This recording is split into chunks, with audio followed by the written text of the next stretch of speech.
Let's Get Down to Business is presented by Bravo, the marketing arm of Ash Brokerage Corporation, the practice enhancement company.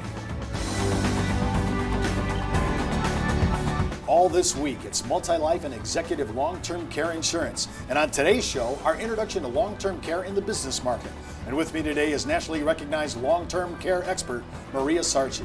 Hi, everyone. I'm Steve Savant, syndicated financial columnist and contributing author to Backroom Technician. Let's get down to business. Well, welcome to the show. How are you doing? I'm great, Steve. Thanks for having me. Maria, we had you a couple weeks back on individual LTC. We had such good response. We wanted to do the business side of this equation. Now, let's set the stage. Many businesses have group plans, have multi-life plans. It could be disability. It could be a 401k involved in it. But what we're talking about today is having small business and corporations and firms consider long-term care as a retention issue to retain good employees, and I think really a recruiting tactic. Long-term care is top of mind for many retirees. And when you look in the business world or in the employee market, folks who are thinking towards their own retirement, long-term care is top of mind. So it's a perfect setting in the workplace environment to be looking at multi-life solutions. I've noticed a new trend among baby boomers who are switching employment. A lot of headhunters out there right now trying to find the good talent, and they go ahead and they make a contact and they say, I have a business opportunity. Maybe you'll get better salary and so forth. What's important to you about your benefits? And all of a sudden, out of nowhere, it used to be, well, I do like the disability insurance and I do like a 401k matching contribution. I love all that. All of a sudden, we have people that are 55 and older being recruited by other companies, and they say, you know what I really need? I need long-term care for my wife and I. That would be a perk to come to your business. Well, now, that's a shock. Think about why that's happening. Look at that age segment we just talked about, 55 plus. These are folks that are looking at their retirement 10, 15 years ahead of them. They potentially are taking care of their own parents or family members right now and have children at home or still in college. So of course, thinking about their peace of mind and grace and dignity in retirement is top of mind for them. So if one of those headhunters were to call them and say, here's a solution, here's an offer, they're offering some long-term care, I'm sure it would perk up some interest. I have to say, the baby boomers are the new language for us is we are the sandwich generation. We're in between paying college tuition for our children. We've been paying long-term care expenses for our parents. So we're awake to a lot of these issues that in the past maybe we weren't so attracted to. Yep, this generation by far is more aware. Yeah, I'm looking at, these are really big stats here. I noticed that 60% of employees find benefits a reason to stay with an employer. Now, that's a retention issue. If I'm coming to the table and I want to hold and maintain my good quality workforce, it's an HR issue. Is this an area to look at? Of course. When you think about long-term care and long-term care planning and what it means to that employee, and you have a key employee who's looking at that 10, 15-year horizon, there's no downside in their mind to looking at an employer who has this kind of insurance to offer because, and we'll talk about this later on during the week, there are absolutely perks to looking at long-term care planning through a multi-life scenario from an underwriting and premium standpoint.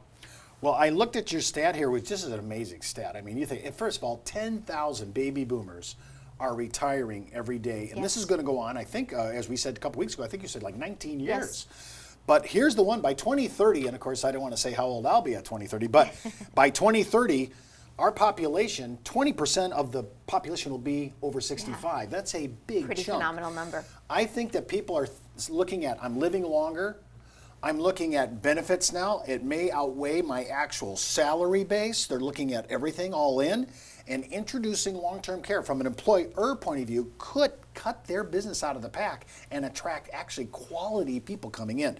The last thing I want to ask you about though is 70% of Americans experiencing a long-term care event before they die. I mean, that was a startling stat. Talk about that. Well, when you think about that stat, 70% of Americans expected to have a care event. That's today, 2013. Think about what that number will grow to when you look ahead 20 years. We know that we're living longer. Medicine is advancing. People are trying to take care of themselves. And so in that way, we know people will be living longer lives. But longer lives doesn't necessarily mean healthier lives. So we have to plan ahead and think about how will we care for ourselves at a time where we potentially may need care the most. So really, long-term care is really a life quality decision here. We're talking about the quality of life. Yes, we are. I want to encourage all of our audience, my advisors that are watching the show today, if you missed our entire week on individual LTC, I want you to go back out and watch that entire series. To me, it really will lay the groundwork for our show all this week. It'll give you an idea. Boy, this is really something I really need to look into. When I'm looking into multiple lives, group benefits, it seems so scary to me. If we've never done group before, if we've never done anything with multiple lives, how do I dip my toe as an advisor? This is my first time coming into something like this. Well, it's a great question. And so there's a big difference between group, where you're talking about thousands and thousands of employees, to what we're talking about this week, multi-life, where you have potentially 5 to maybe 100 or 150 employees. And many of the advisors that we work with have business owner clients. So what a great way to help them take that first step into this multi-life solution. They already have the clients there. We just need to teach them and educate them on how this plan works, what the benefit is to their client as the employer, and to their clients' employees as well. Well, we're doing our introduction today. We're kind of dipping our toe into this. We're trying to say this could be a huge tactic for the employer to be a recruiting good talent, and as well as retaining good talent. But for the advisor who's saying, I'm trying to get into the business market, and I've really never really understood how to really do it well, this could be an entree into the business market by talking about multi-life long-term care. Absolutely. If they're talking to their business owner clients about benefits that they're offering, and long-term care is so top of mind, I assure you that those employees themselves are thinking about, gee, what kind of long-term care planning can I do? To have their employer offer it, it's a win-win. I think that's what's going to cut people out of the pack. If I was a headhunter, I'm looking for the pecs. This is like going after an NFL pro ball player. I'm trying to see what benefits and perks that can cut me out and make my practice distinctive. When we come back from the break, we're going to continue our introduction to long-term care in the business market and help you target the small business benefits sector. And don't forget, you can request our long-term care manual from Backroom Technician right at downtobusiness.ashbrokerage.com, or just sign up for the 30-day free trial offer for Backroom Technician yourself, brtnow.com/trialsignup.aspx. We'll be right back right after the break.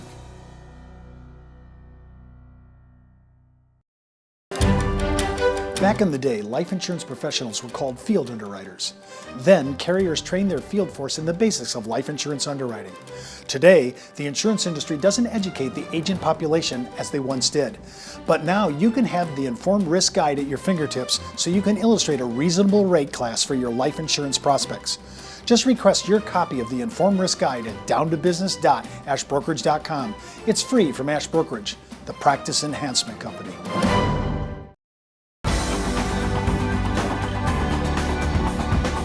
Well, welcome back. I'm Steve Savant with Maria Sarchi, and remember, you can watch all our episodes of Let's Get Down to Business, including my weekly consumer show, Steve Savant's Money, the name of the game, right at ashbrokerage.com. Just go out to our website, click on the show's logo. It'll take you right out to our shows and all of our archives.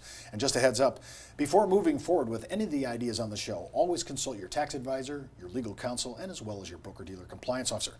Well, let's get down to business. We're continuing our discussion of introducing long-term care in the business market and help you target small business, because to me, this sector, this kind of slice of the pie is really, right now, I think this is virgin territory. We need to learn how to plow new fields to get us into the entree into the business market. Some people use 401ks. Some people use disability. We're talking about adding multi-life and or group plans using long-term care. When we're talking about this, does the employer traditionally pay all, or is he splitting the payout premium? How's that go? You know, there's a variety of ways that it can go. It can be employer pay all, it can be employer and employee contribute some, or it can be employee contribute all. So we're not just down the track of one solution only. Even in the multi-life segment, we have opportunities to look at different funding mechanisms depending upon the employer, depending upon how involved that they want to be. What I see more times than not is a combination of employer and employee coming together to pay premiums. So there could be a split here, or yes. Now, Is that coming out before tax? I guess I wouldn't know. Is it coming out of payroll? It does. It does. It does. It comes out through payroll deduction. And so again, depending upon the size of your group, depending upon how we talk to the employer and what their involvement will be in those premiums, will really dictate how those deductions are made through payroll. So I love the pre-tax issue of that. That's pretty nice. Now also, I'm sure they do some kind of, I would think, list billing of some kind. Yes, they do. What kind of discount can an employer look like? You know, it can be anywhere from 5%, 7%. In the earlier days of this market, we saw it as high as 10%. So in this multi-life segment, it's still an emerging market, Steve. So we see a lot of changes, a lot of innovation being done here. And as we look ahead 5 to 7 years, we know that this will be an area of focus for many employers. And I'm pretty sure we'll see that those benefits will enrich as well. Well, there are some employers that are paying the whole premium, right? I mean, that's part of their perk. They like that. Absolutely. Yeah, to me, that's a major draw. If I had a rainmaker, this is a perfect example. If I had a rainmaker in business, a person that's driving serious revenue, I want to recruit this person or retain this person. To me, coming up to the table and paying the entire premium, especially for a seasoned baby boomer, maybe 5, 10 years out from his retirement, this could be a huge play. Yeah, and there are some employers that certainly do that. It's 100% employer pay. And as we get into later segments, we'll talk about how that might impact the underwriting component for this kind of insurance. But it really is very flexible. And when the advisor sits down with the business owner client, you know, those are questions they should ask up front, and that certainly is a topic for discussion. What do you think is the average age? What are we looking at in this area, this kind of group or multi-life? You know, it's a great question, because if you have an employer with employees that range in age from their early 20s till 50 or 60s, we tend to see more leaning with the 45 plus age range as opposed to those in their 20s or 30s for obvious reasons. So if I'm looking at, if I wanted to do a kind of a thumbnail kind of a census, and I looked at 45, that would kind of be an average baseline. It would, yes. Okay, now a lot of people, in most, and I'm going to tell you my reaction, and then you can say, is this a myth or is this a fact? Yep. 45 seems young for long-term care. Myth. It's a myth. All right, talk to me about I'll say that. why that is. Yeah. 20 years ago, when folks were looking at long-term care, they were age 70, late 60s. Today, this boomer market in their 55 plus range, they're the sandwich generation we talked about in the last segment. And so taking care of children, taking care of parents. The folks that are in their 40s are now looking at long-term care very heavily for 2 reasons. One, they're very healthy. Insurability-wise, it's much easier to apply when you're in your 40s than if you're in your 60s.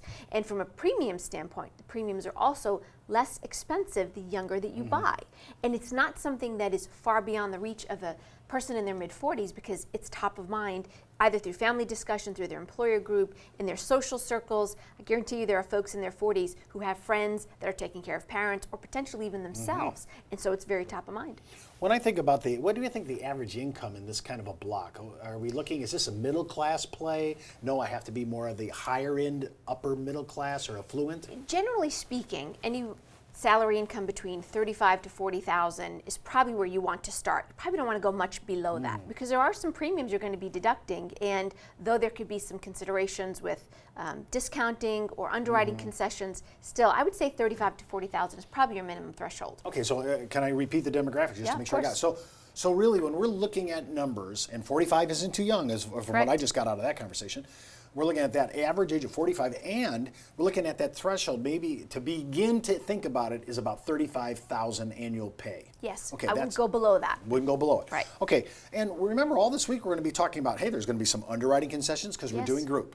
There's going to be some ideas of maybe some discounting and some of those things. When I'm getting in front of my employees as an employer, and I'm telling you, here's what I'm rolling out. I'm a 401k and I'm going to match. That's exciting. I'm going to bring in a short-term DI or disability, because that seems to be traditional inside a lot of these employee benefit plans.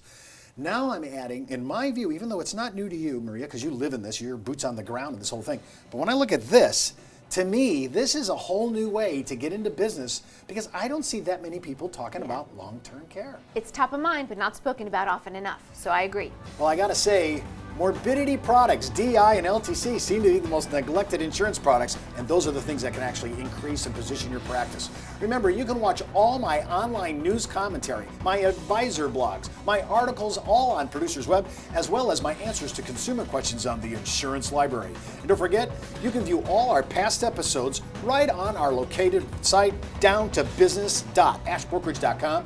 And don't forget, if you want to follow me, it's Twitter, Facebook, LinkedIn, or just email me, steve.savant@ashbrokerage.com. And remember, you could be wiser as an Ash Brokerage advisor. I'm Steve Savant. See you tomorrow.